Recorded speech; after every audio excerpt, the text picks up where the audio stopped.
Yo creo que Omar García Harfuch es un nombramiento que tiene que analizarse en dos dimensiones. Primero, en su persona y segundo, en el tipo de mandato que va a poder tener con la Secretaría de Seguridad y Protección Ciudadana y cuál es el rol de esa secretaría que le da el plan de gobierno de Claudia Sheinbaum, al menos el que presentó en marzo pasado. Empezaríamos por el personaje, si me permites, Manuel. Creo que tiene claroscuros, tiene ciertas ventajas por encima de otros perfiles en el sentido en que es una persona que se formó, vio transcurrir, participó de los esfuerzos de creación y de ejecución de las carreras policiales, no solo a nivel federal, sino también a nivel estatal, que en la Ciudad de México, pese a los señalamientos que hay sobre la calidad estadística, sobre los temas de muertes violentas y uso de la fuerza letal, homicidio doloso en la ciudad, pues sí se dio un trabajo importante de fortalecimiento de la policía estatal, de la policía de la ciudad, particularmente en la atención de rezago de asuntos internos y en la implementación de algunos proyectos que sí fueron de seguridad ciudadana,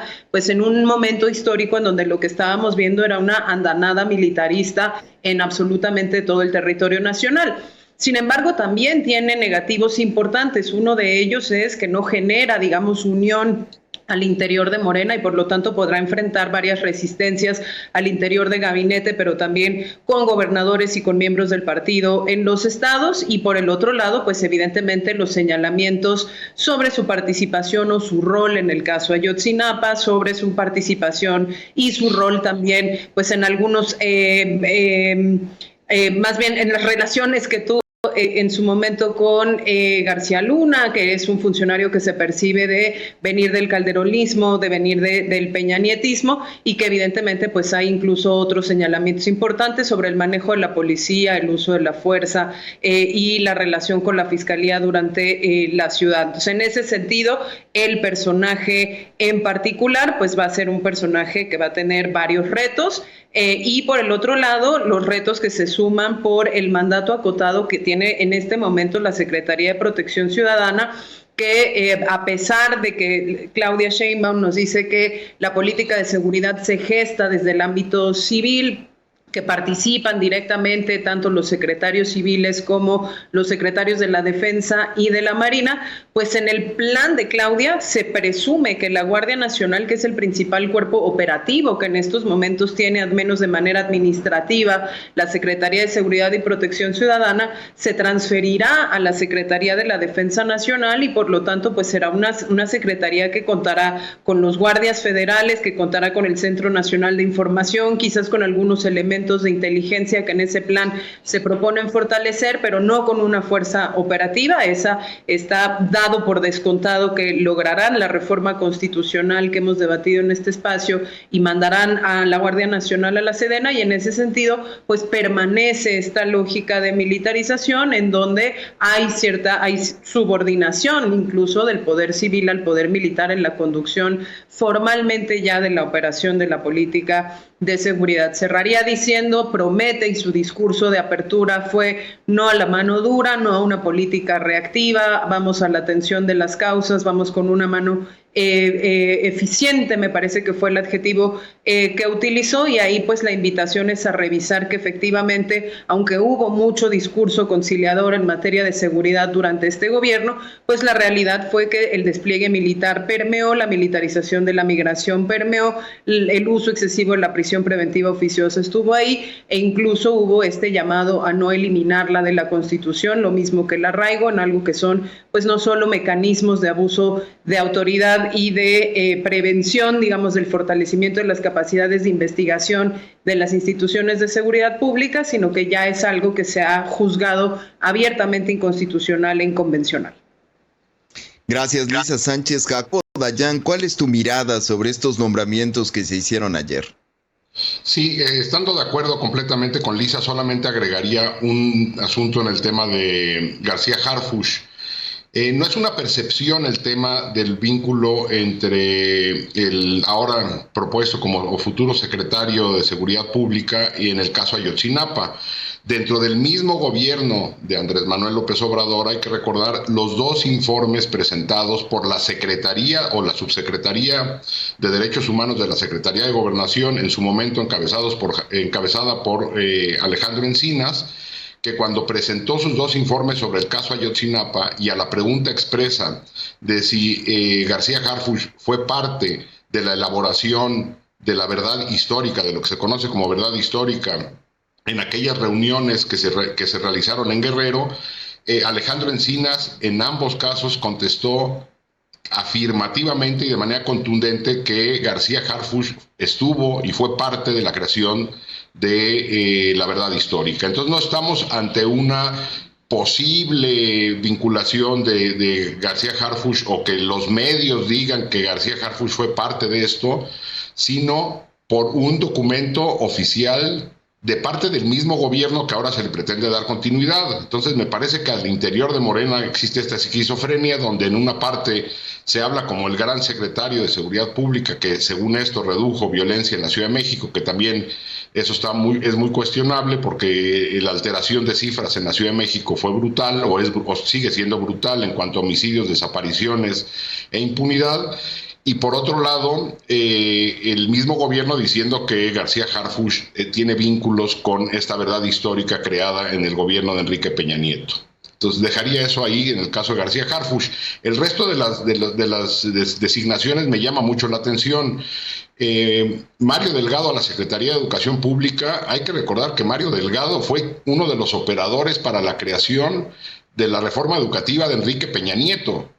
Ahora es el defensor o uno de los atacantes principales de la iniciativa que él impulsó y va a encabezar una secretaría que apunta en sentido opuesto a lo que él defendió hace poco tiempo. No es raro en Mario Delgado, fue también de las voces más importantes dentro del Congreso para oponerse a la militarización de la seguridad pública y ahora habla de defender la militarización de la seguridad. Es decir, tenemos un político pragmático con nula capacidad técnica, o si la tiene no la utiliza, y más bien es un operador político colocado en una de las secretarías más importantes. Lo mismo ocurre con Rosa Isela Rodríguez, que al término de los nombramientos ayer hablaba de diálogo y de apertura y de creación de consensos, cuando desde la Secretaría de Seguridad Pública, todo este sexenio, se caracterizó por dinamitar diálogo, presentar cifras alegres en materia de seguridad y no apegarse a la crítica o no hacer caso a la crítica, no revelar fuentes de dónde sacaba la información que nos daba en las mañaneras en relación a la violencia en el país. Es una de las operadoras más importantes de Andrés Manuel López Obrador, al igual que Mario Delgado, al igual que Raquel Buenrostro, que en los nombramientos anteriores quedó en la Secretaría de la Función Pública para blindar cualquier investigación que pudiera vincular a gente cercana del gabinete o de la familia de López Obrador. Lo mismo que con el nombramiento de Ernestina Godoy. Me parece que en los cargos duros de la política del gabinete están nombrando gente con más ideología y menos capacidad técnica. Así como se habló bien del nombramiento del doctor Kersenovich o de Verdeguer o de Alicia Bárcena, que son personas que tienen gran capacidad técnica en los puestos de importancia o de relevancia política para la operación del partido y de gobierno, están nombrando personas altamente vinculadas desde el punto de vista ideológico y no con capacidad técnica. Me preocupan esos nombramientos, el de García Harfuch, el de Ernestina Godoy, el de Rosa Isela Rodríguez, y qué mencionar ahora del nombramiento o de la continuidad que se le da a la secretaria del Bienestar, Ariadna Montiel, que al terminar también ayer los nombramientos mencionó que el objetivo sería llevar a rango constitucional y hacer derecho los apoyos económicos. Es decir, la 4T, el gobierno de la Cuarta Transformación, que así se autonombran,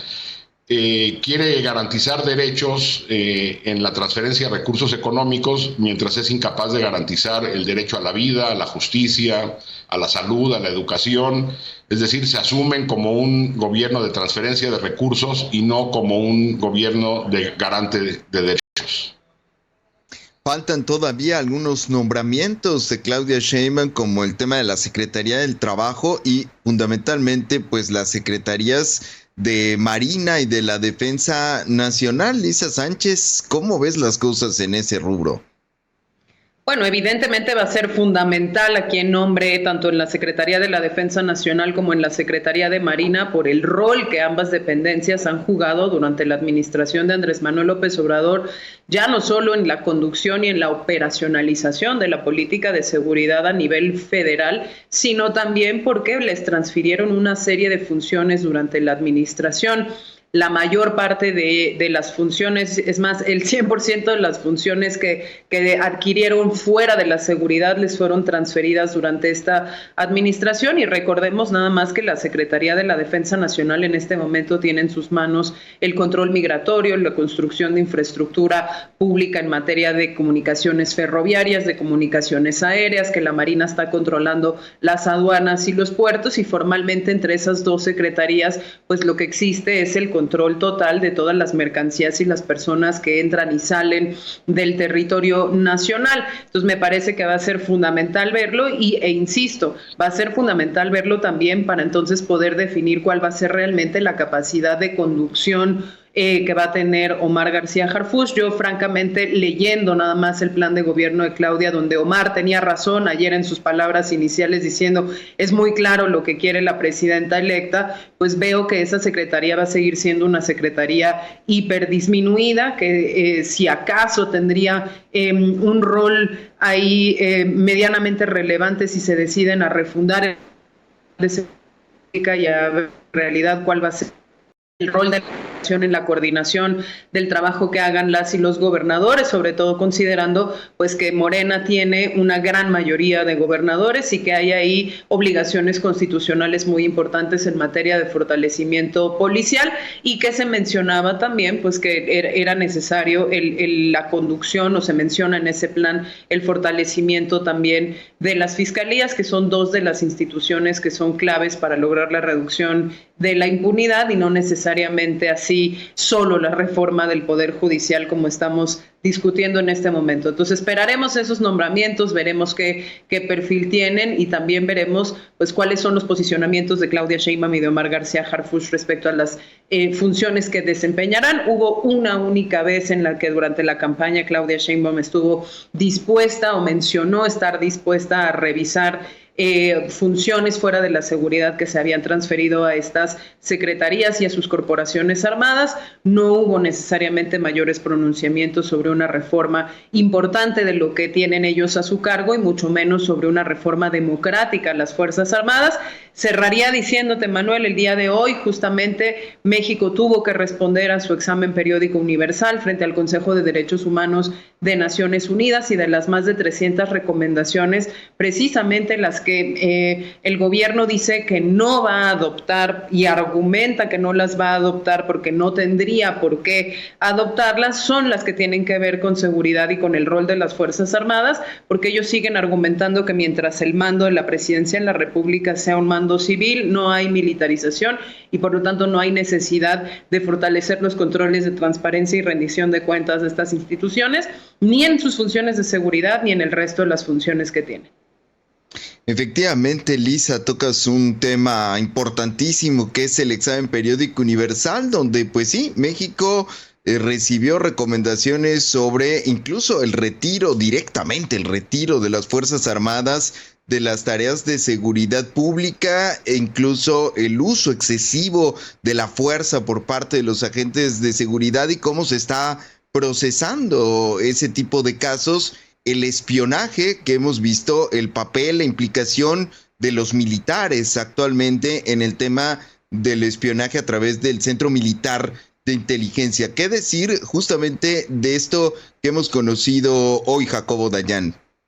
Sí, incluso agregaría la negativa de México. Se negó a aceptar 14 recomendaciones en el examen periódico universal, y a las que tú enlistas también agregaría yo la eliminación de la prisión preventiva y el arraigo. Dice, a pesar de que hay sentencias de la Corte Interamericana, el Estado mexicano rechazó las recomendaciones y las sentencias al respecto. También se negó a aceptar recomendaciones en materia de migración,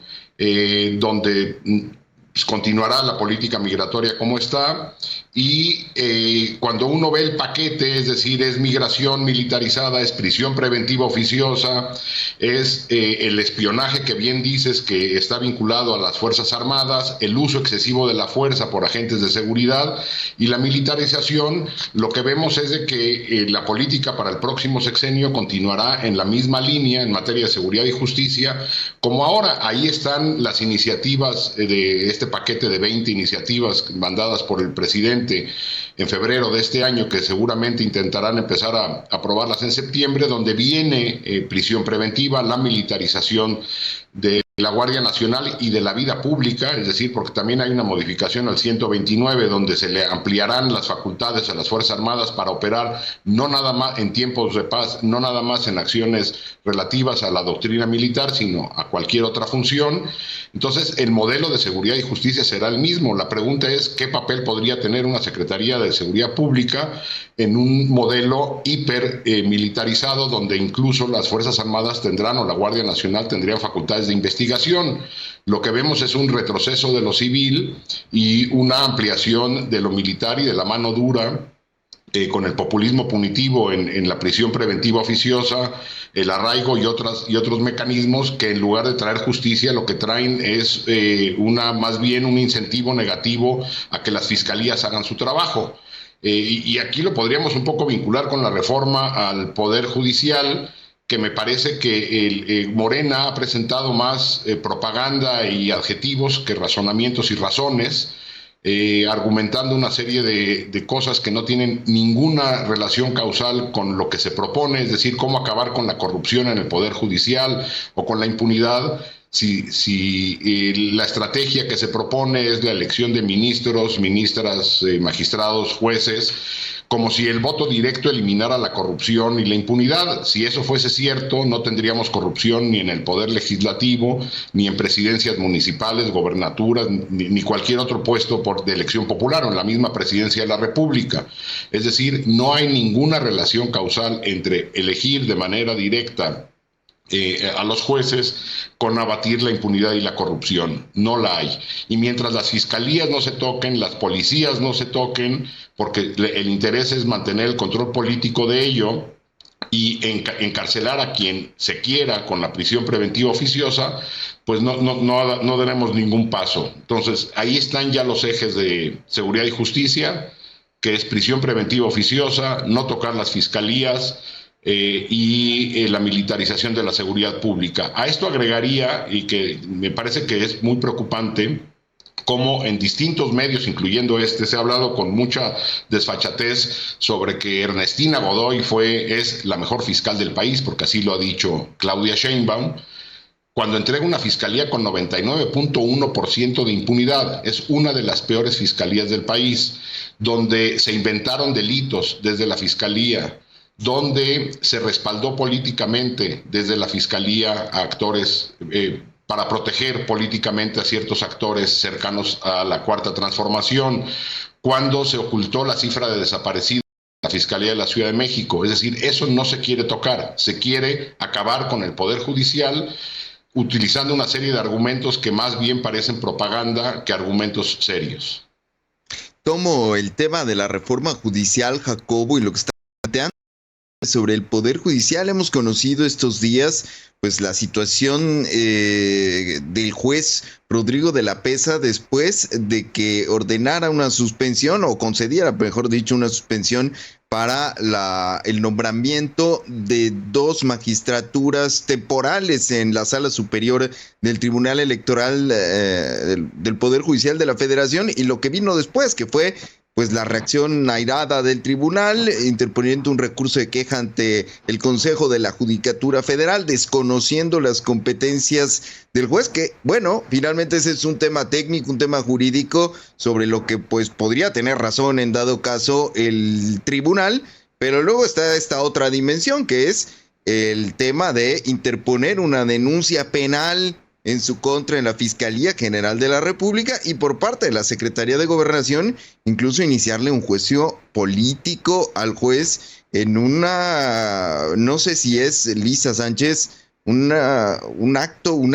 inédita en la historia de nuestro país. Mira, la destitución de los jueces por juicio político está contemplada en la Constitución, pero lo que es gravísimo es que justamente la sentencia de este juez sea, el contenido de esa sentencia sea la observación sobre la cual se inicia ese juicio político, no habiéndose ni siquiera reflexionado sobre el alcance realmente de la sentencia, ni mucho menos sobre la jurisdicción que puede tener pues los propios procesos disciplinarios dentro del Consejo de la Judicatura, y el hecho de que no había razón por la cual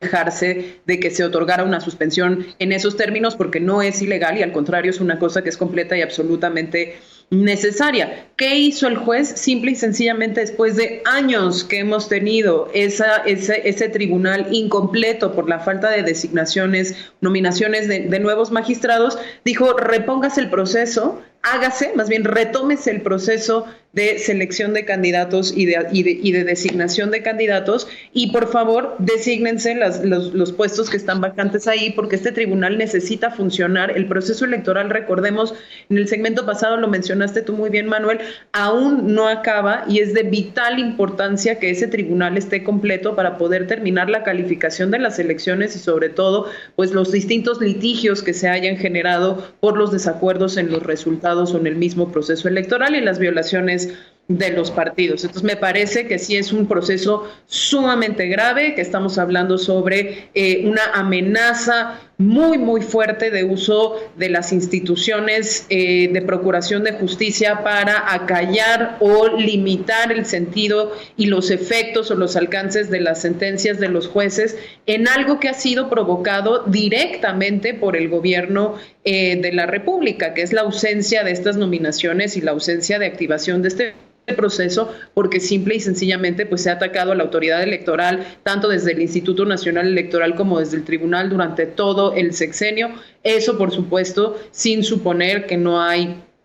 nada que arreglar en ninguna de las dos instituciones, ¿no? Sí me parece muy grave. Ahora, ligando esto que está sucediendo con este juez en lo particular, que no dijo califíquese la elección en este sentido o póngase a mi amigo en este tribunal, sino repóngase el proceso y nómbrese a los magistrados, creo que es importantísimo ver pues cuáles son los potenciales efectos de esa reforma judicial que empezaba a describir Jacobo y que puede tener precisamente pues una mayor frecuencia de este tipo de acciones por la propia creación del Tribunal Disciplinario del Poder Judicial, que amplía las causas de remoción de jueces, magistrados y ministros, precisamente más allá del juicio político y de la renuncia por causas graves, a la evaluación, digamos, de este tribunal por comportamientos, actos u omisiones en contra del interés nacional que queda vagamente, el interés público, perdón, que queda vagamente definido en la reforma, o actos contrarios a la ley, y entonces no se cuestiona nunca si hay una ley que es abiertamente violatoria de los derechos humanos y que precisamente en las últimas interpretaciones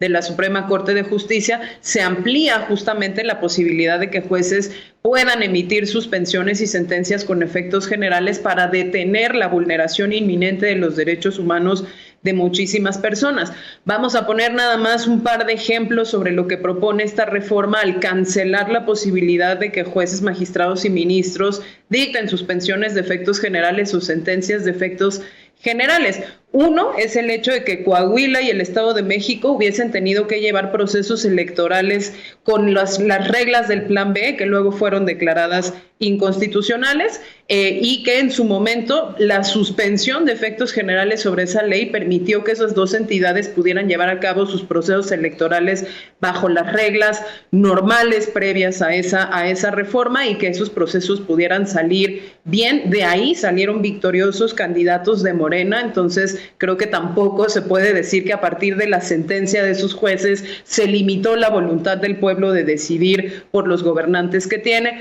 o casos en donde, por ejemplo, en Baja California, cuando un decreto del entonces gobernador Bonilla le daba o le echaba la bolita a los ayuntamientos de la gestión de recursos tan importantes como los recursos hídricos, como el agua. Entonces, las suspensiones efectos generales fueron en este momento, si los ayuntamientos no están en posibilidad porque no hubo una asignación presupuestal, y esta es una materia hipertécnica, de hacer la gestión del agua, lo que está en riesgo es el derecho de acceso al agua de las poblaciones del estado de Baja California, y por lo tanto tenemos que suspender esto con efectos generales. Me parece que ese es un tema importantísimo y que sí hay que acercar este tipo de ejemplos a la ciudadanía para que vean que no son